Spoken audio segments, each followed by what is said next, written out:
असे गायनाचार्य जर असते ताईंसाठी टाळ्या वाजवा, मन सक्त वाजवा.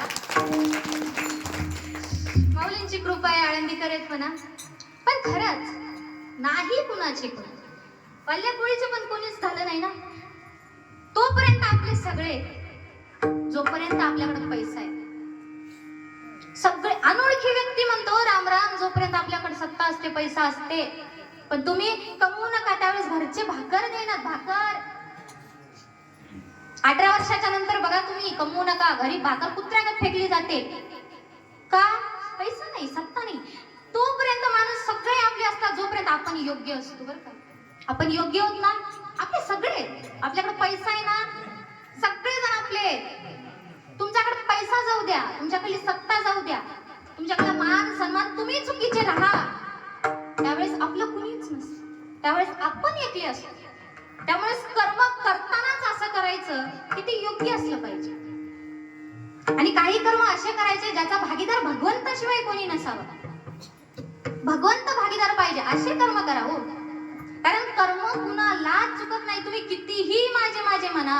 दशरथ माहिती का, आपल्या गावचं नाही, प्रभू रामचंद्राचे वडील राजा दशरथ, त्यांना मुलांनी पाणी पाजवलं नाही. 4 मुलं होती, सामान्य नव्हती, भगवान रामचंद्रासारखी मुलं होती, पण त्यांना पाणी पाजलं नाही मुलांनी. आपण काय माझं माझं म्हणतोय आणि कशासाठी?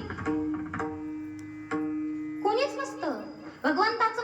अहो कर्म कुणाला चुकत नाही. योग्य कर्म असेल तर भगवंत साथ देतो, योग्य कर्म नसेल तर भगवंताने साथ सोडली, मग माणसाचं काय? तुमचे कर्म चुकीचे असू द्या, भगवंत म्हणतो नाही, चुकलास ना, तू माझा जरी असलास ना तरी चुकीला शिक्षाच असते, चुकीला माफी नसते. भगवंताजवळ जा, माणसाजवळ जा. केले कर्म झाले त्याची भोगाले, केले कर्म झाले त्याची भोगाले, केले कर्म झाले त्याचे भोगाले, केले कर्म झाले त्याचे भोगाले. उपगले गेले ऐसे किती, उपगले गेले ऐसे किती, अरे मुक्ती गाता हर बड़े चिंता, अरे मुक्ती गाता हर बड़े चिंता.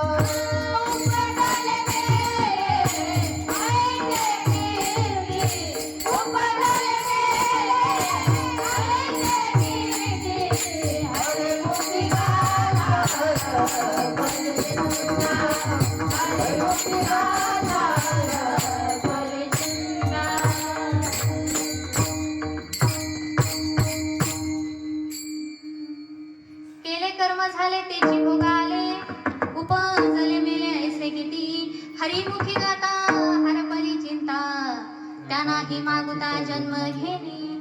केले कर्म झाले तेचे भोगाले. म्हणून दुःख आल्याच्या नंतर भगवंताजवळ रडत जाऊच नका, काहीच अधिकार नाही जाण्याचा. कारण कुणाला तरी आपण दुःख दिलंय म्हणून आपल्या पदरात दुःख आले. कारण आंबा लावल्याच्या नंतर आंब्याच्या झाडाला आंबाच येतो ना, तसं आपण एखाद्याला दुःख दिल्याच्या नंतर आपल्याला सुख भेटावं ही अपेक्षा मुळात चुकीची. त्याच्यामुळे आपण जे करतोय, आपण जे कर्म करतोय ना, त्यावेळेस मनाला सांगा हे योग्य आहे का अयोग्य आहे, त्याच्यानंतर कार्य करा ना. तुम्ही सत्याला काहीतरी मदत करत असाल, तुमच्यावर दुःख येईल, कोणीतरी मदत करेल. अहो तुम्ही जर सत्य बंद पाडत असाल तर कसं तुमचं घर बंद पडणार नाही, कसा तुमचा व्यवसाय बंद पडणार नाही, सांगा ना. तुम्हाला नरदेह भेटलाय ना, आपल्या सगळ्यांना नरदेह भेटलाय, हे आपल्यावरती भगवंताने केलेले सगळ्यात मोठे उपकार आहे. माणूस म्हणून जन्माला घातलाय ना, मग भगवंताकडे अजून काही मागायसारखं राहिलंच नाही. देवानी सांगितलं माणूस म्हणून जन्माला घातलाय ना, तेवढी बुद्धी दिलो रे. माणूस म्हणून जन्माला आल्याच्या नंतर काय करायचंय सगळं तुझ्या बुद्धीला दिलंय मी, फक्त तुला ते कळलं पाहिजे. सगळंच आहे आपल्याकडे, बुद्धी सगळ्यांना सारखी असते, पण आपण ती वापरतो कुठं आणि कसं हे महत्वाचं. जो वारकरी संप्रदायात आहे, जो रोज नामस्मरण करतो त्याला भगवंताची भेट होणारच, पण जो रोज विहीरच्या वारमध्ये असतो त्याला भगवंत कुठं दिसणार नाही ना. आपण करतोय तेच आपल्याला भेटेल. आंबा लावल्यावर आंबाच भेटेल ना. तसा कर्म चांगले असतील, भगवंताचं नामस्मरण केलं तर भगवंत का भेटणार नाही? जसं आंब्याचं झाड लावल्याच्या नंतर आंबा भेटतो, तसं भगवंताचं नामस्मरण म्हणजे हे बियासारखं आहे. नामस्मरण घेतलं ना भगवंत भेटले ना सगळं सुधरतं. सगळं सर्व भगवंताची प्राप्ती म्हणजे शेवट. त्याच्यानंतर इच्छा नसते. पण दुःख आलं म्हणून भगवंताकडे कुठल्याच अधिकाराने जायचं नाही की भगवंता का माझ्या नशिबी दिलास. भगवंताने दिलं नाही हो, आपण ते मिळवलं. आपण चुकीचे कार्य केले, आपल्याकडे दुःख आलं. आपण चांगले कामं केली, आपल्याकडे सुख आलं. पण बघा ना गंमत किती आहे, आपल्याकडे सुख आलं, आपल्याकडे पैसा आला तर चुकून भगवंताकडे जात नाही. देवा तुम्हाला का दिलास एवढा पैसा, चुकून नाही. भगवंताला म्हणत नाही तू का मला एवढा पैसा दिलास. नाही ना, सुख असेल तेव्हा भगवंत आठवत नाही. दुःख असेल ना क्षणोक्षणी भगवंत आठवतो, क्षणोक्षणी. पण एकदा तरी सुखात जरी आठवलं ना तरी भगवंत येतो. फक्त तेवढी भक्ती, तेवढा भाव, तेवढं नामस्मरण, तेवढा अंतकरणात विश्वास पाहिजे. थोडंसं दुःख झालं तरी म्हणता भगवंतावरला विश्वास गेलाय. भगवंत नाही हे म्हणणारे आपण आहोत. सगळं सुखात चाललं असताना एखादी दुःखाची वाट येऊ दे, आपण काय सांगतो, भगवंत मी एवढं तुझं केलंय, एवढं तुझं केलंय. आणि आपण भगवंताचं करतो यात भगवंताचं भलं नाहीये. आपण भगवंताचं करतो यात आपलं भलं आहे ना. तरी म्हणतो देवा मी तुझं एवढं केलंय आणि माझ्या आयुष्यात काय दिलंस तू, दुःख. याच्यासाठी मी ज्ञानेश्वरी वाचली, याच्यासाठी मी नाथांची वारी केली, याच्यासाठी मी नामस्मरण केलंय. नाही ना, नाही.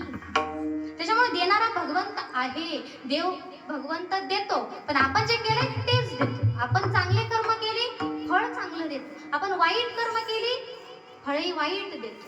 आपण नामस्मरण केलं, करे टाळी, विषय विसरला नाही, करे टाळी आणि मुखी जर नाम असेल तर काय होतं, मुक्ती भेटते. मुक्ती भेटणं म्हणजे सगळ्यात सोपं. 4 मुक्त्या आहेत, त्याचा अर्थ जास्त नका. सगळ्यात सोपा अर्थ भगवंताची प्राप्ती.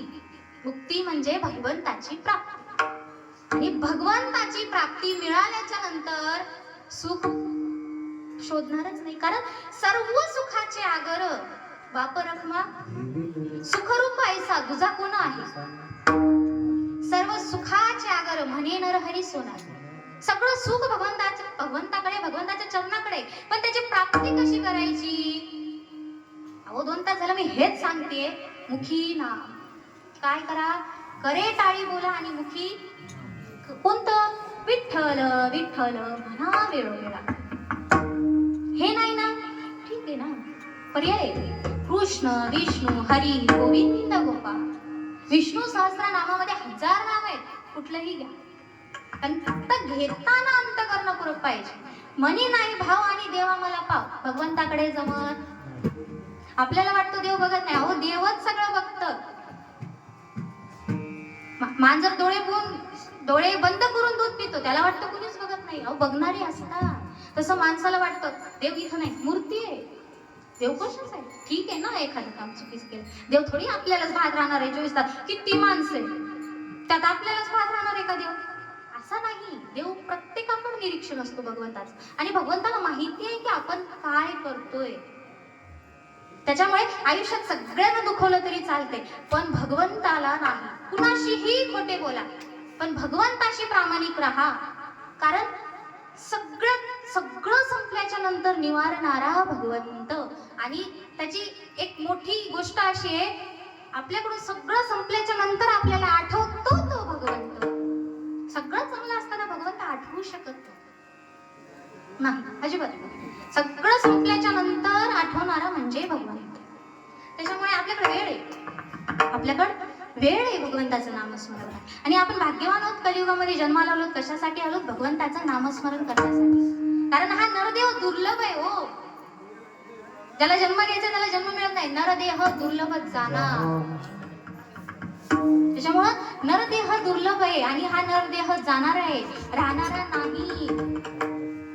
या मृत्यू लोकांमध्ये राहण्यासाठी कुणी चालं नाही. देह जाणार त्यासी काळोबा. म्हणून देह जाणार म्हणून जोपर्यंत आहे. आपण वाचलो, खूप संकटातून वाचलो, कोरोना सारख्या भीषण प्रसंगातून आपण वाचलोय. हे देवानं दिलेले आपल्याला दान आहे. इतका पावसाळा, पुण्यात इतका भयंकर पाणी होता उन्हाळ्यामध्ये, त्या इतकी माणसं मारली गेली ना पुरामध्ये, तरी सुद्धा सुखरूप आहे तिथली माणसं. हे पुण्य आहे, आपल्याला दिलेले दान आहे भगवंतानी परत एकदा.